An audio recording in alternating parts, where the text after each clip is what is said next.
everyone, welcome back to my YouTube channel, All Things Mental Health. For those of you who are new here, my name is Meg and I created this channel to talk about mental health and mental illnesses and to raise more awareness about them. And this week is Mental Health Awareness Week, so I wanted to make a video to talk about one of the disorders that I have and what it's like to live with it. So let's get into it.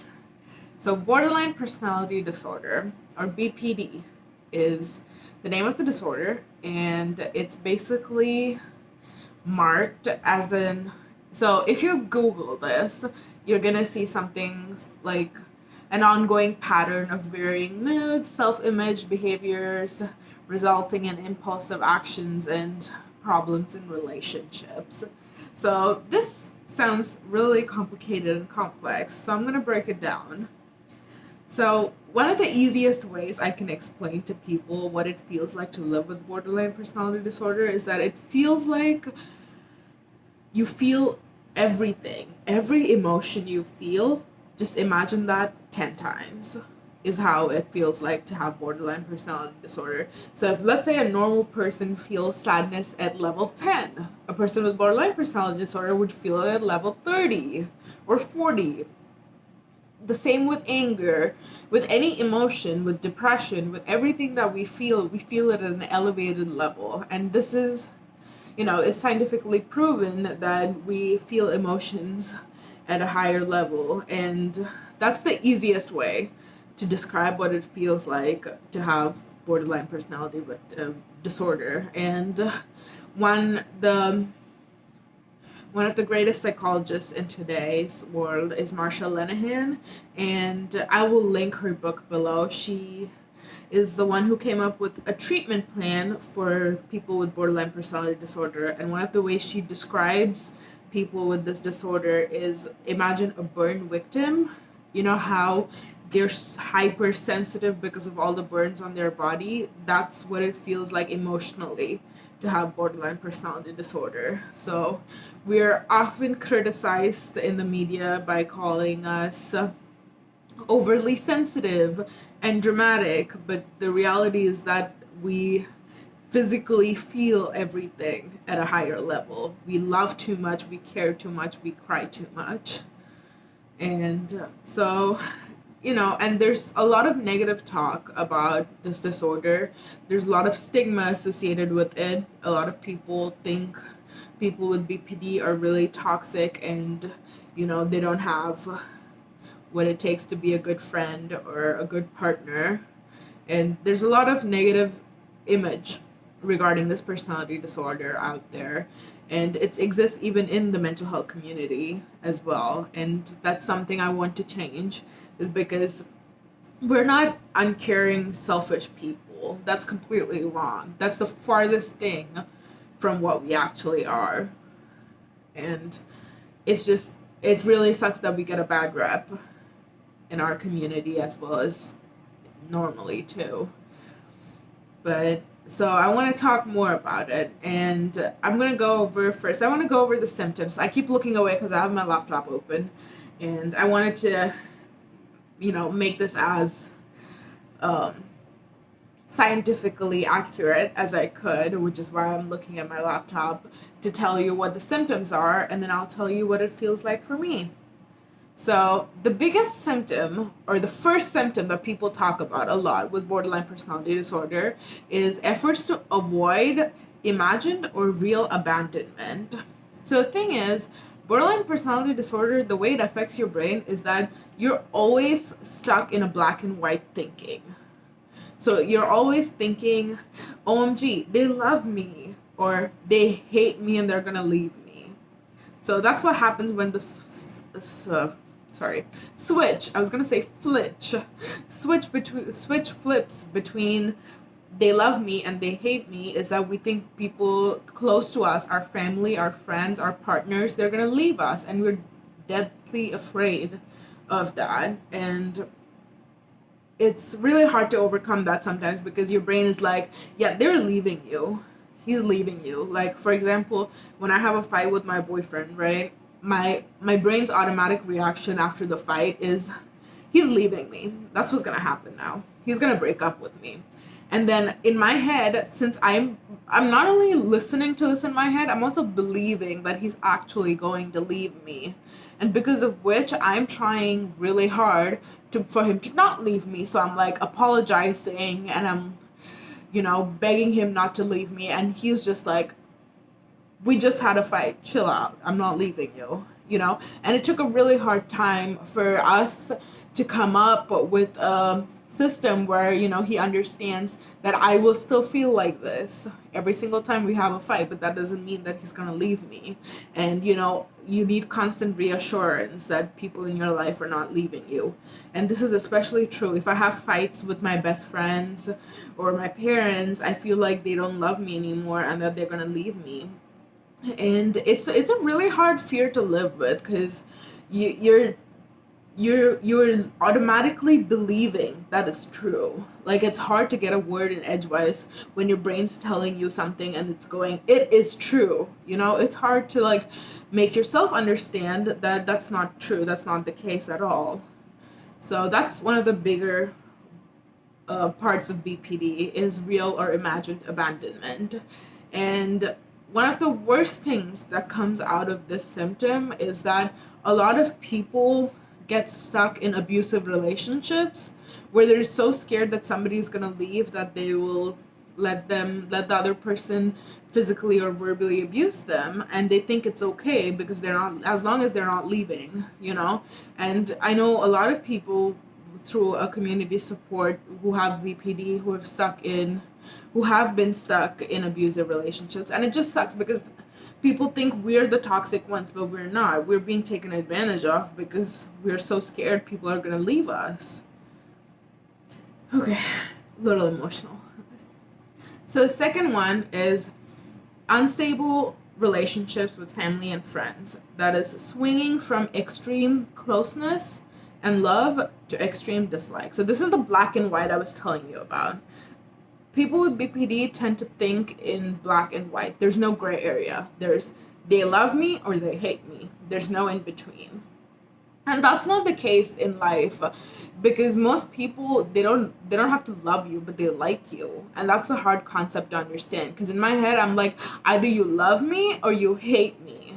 And that's hard to make friendships with that kind of a thinking, because who wants it's hard, because friends, people, humans in general will always let you down, right? And when that happens, if I automatically switch from you love me to you hate me, then that means I'm telling, like, it's hard. It's hard to maintain a relationship with people when you can't, when you put them up on a pedestal, right? And you're like, you're great, you're awesome. And they do one wrong thing and then you're like, you suck. So it's really hard, and it's not easy for people with BPD to have relationship with people, just like how it's not easy for anybody with any kind of mental health disorder to have relationship with people. So normally it's taken as a bad sign, but it's not. It's quite common for people to be toxic, and this is not a toxic trait. It's just hard for us to look at the world differently. And we're learning, a lot of us are in therapy, we're learning how to cope with our symptoms, and I think, we should be given a chance for that. So the third one is a distorted sense of self-image. So this one's kind of hard for me to explain because I don't necessarily have this symptom. It's like, it's not having a clear vision of who you are. It's being confused on what you are and what kind of a person you are. One of the things that I struggle with a lot is like, I'm always constantly thinking that I'm a bad person. So in my head, I'm like, I'm a bad person. I'm a bad person. I need to do good things because I'm a bad person. And even when I do good things, I'm like, did I do that good thing because I'm a bad person who wants to do good things, or is it because I'm a good person, right? You get stuck in a cycle where it's just really unhealthy for yourself. And so the next one is also a big part of BPD, is impulsive and often dangerous habits. So this can go from reckless driving, spending when you have no money left, and binge eating, substance abuse, recreational drugs without any check. So these things are all signs of impulsivity. And one, I'm a really impulsive person. Like, I once just got up and drove 8 hours to see my boyfriend because I thought that was a great idea to do. And you know, sometimes I overspend so much that I'm stuck in a bad situation. And that tends to happen a lot to me because impulsivity is something that comes naturally to me. Every time I feel a burst of energy going through me, I feel the impulsiveness so much and I just want to go do something. And the automatic response is, let's go spend some money that we don't have. So it can be really damaging to do that. Reckless behavior is always harmful because it affects quality of life and living, and you're putting yourself in harm's way. And the next one is self harm. Cutting, burning, any kind of self harm is a big symptom of BPD. And the next one is recurring suicidal thoughts or threats. So, people with BPD, since we live with such a black and white imagination, it's like, if I don't do this, I'll die. Or if I don't do this correctly, I should die. That's our brain's automatic response. Like, can you imagine what it's like to live when you get a question wrong on the exam and your brain goes, you should die for this? Like, legit, it's seriously telling you that you should be dead right now because you got one question wrong on one exam. So it's really hard to live with this because people think we're just putting out a threat. Like, when I tell people, like, sometimes that my brain just tells me that I should die for the littlest things, they're like, you're just saying that to manipulate the situation. I'm not. My brain's actually telling me that I should be dead right now. I'm not just saying that to make you feel bad. And that's not how people with BPD are. We feel terrible for our behaviors. You know how I talked about you feel emotions at an elevated level? You feel sadness and anger and self hate. All of that at elevated levels too. And people with BPD, we feel really bad because sometimes our symptoms can get out of hand, you know? But that doesn't mean we're not worthy of love.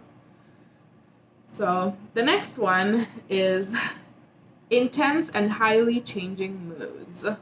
Now, like we talked about, moods, emotions are something people with BPD feel at a very elevated level. So it's not what a normal person feels. If a normal person feels happy, we feel ecstatic, we feel ridiculously happy, is how I would describe it. And that's with any emotion, right? And that's one of the major signs of BPD.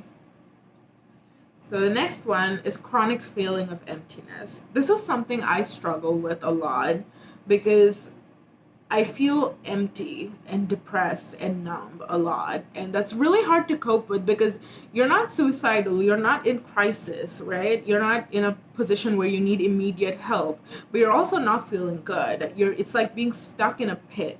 That's it. That's exactly what it's like. It's being stuck in a pit and you're just like, you can't get out of it. You're stuck there. You can look up and see the beautiful sky, right?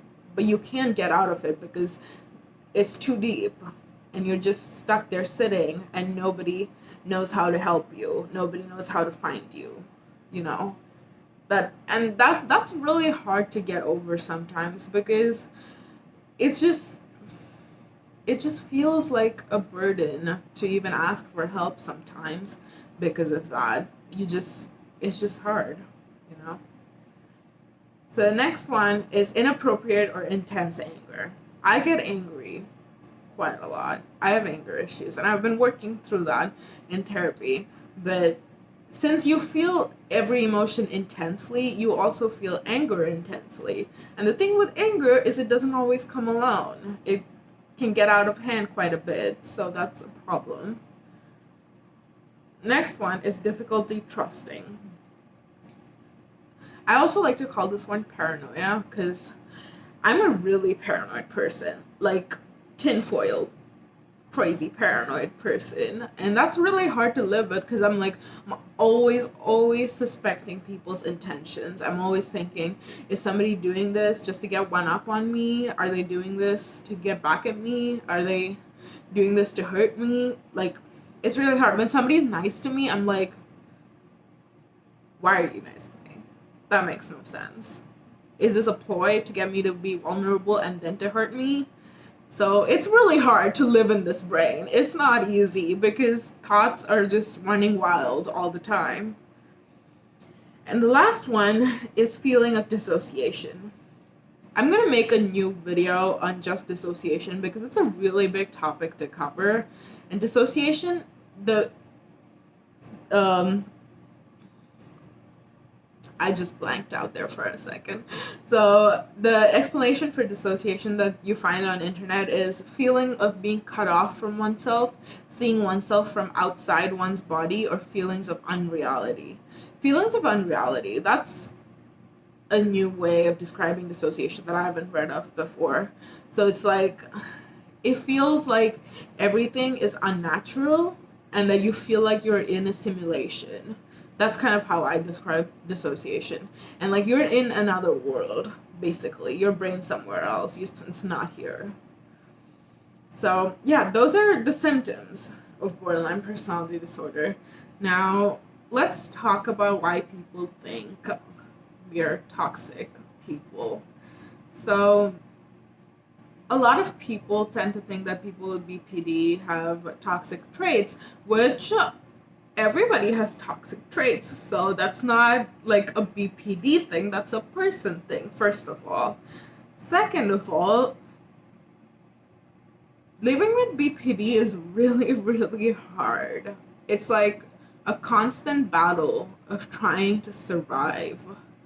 And it's not easy. You struggle a lot and you're trying to do the best you can, especially because the skill set that you need to, handle BPD is not something we're taught. It's something we have to relearn. It's like relearning how to be alive. And that's not easy. That's really hard. And, people with BPD, we're trying the best we can. And we're really suicidal people. And the world doesn't really know how to handle suicidal thoughts and feelings. People don't know how to handle it. And when you tell somebody I'm suicidal, they think you're saying that for attention. And that's the biggest reason people with BPD get called toxic a lot, is because we're suicidal a lot. And that makes absolutely no sense in my head, because I'm not toxic because I'm suicidal. I am suffering, and thus I'm suicidal. And I know that we're not all taught how to deal with it, but the excuse and the reasoning for just calling somebody toxic is not okay. It's not acceptable to just blame an entire group of people suffering just because of one person's bad experiences. So, yeah, that's what it's like to live with BPD, guys. And if you have any questions, comment down below. Let me know whether you like this video. I will make sure to post more videos about mental health since it's Mental Health Week. And yeah. All right. See you guys next time. Bye.